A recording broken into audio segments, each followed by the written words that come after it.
Okay, folks, I did a little more research and loaded down a couple of new graphic calculators over the internet from Google Play, and one of them was called n-calc, and it had a equation which it solved for me.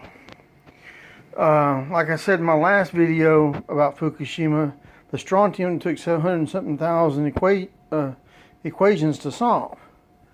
Well, it took, for one set of equations for one half-life, it took that calculator, that cell phone based calculator, about 2 minutes to solve each one, if not a little bit longer.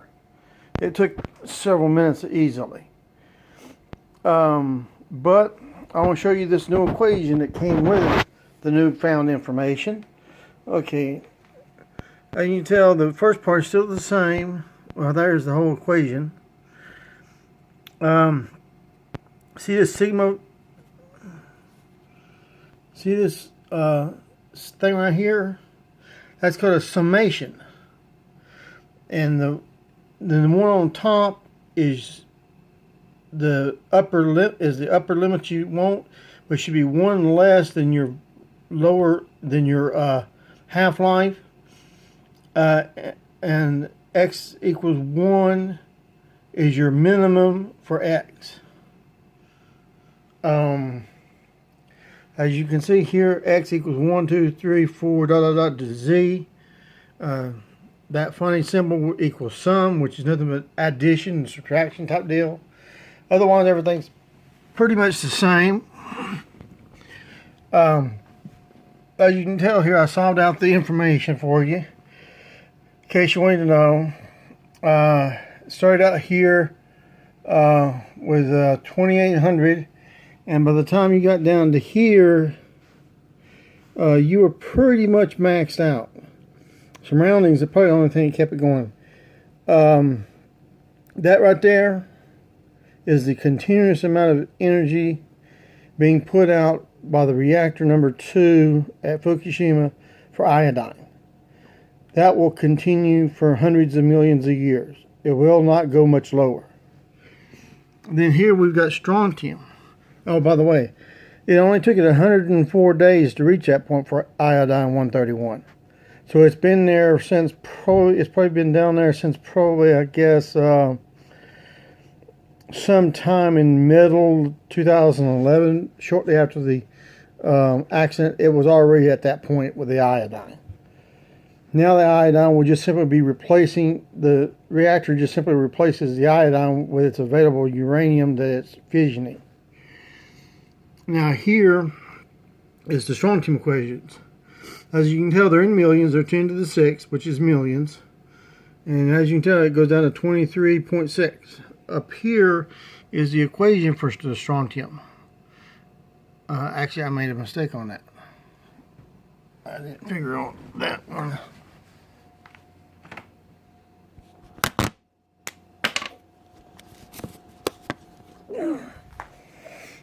Okay. For some reason, I carried over 191. That should have been 788,399. Okay. There we go. That's corrected. Make sure I didn't make any more mistakes. Okay. And as you can tell, 23.6 million is the continuous output minus the decay. And down here, you get to 23.6 million roughly in 240 years. Note that right there, column is years. So we go across here, 2.6 roughly is 240 years. Well, I wanted to show all of you that again, and to show this new equation that I found.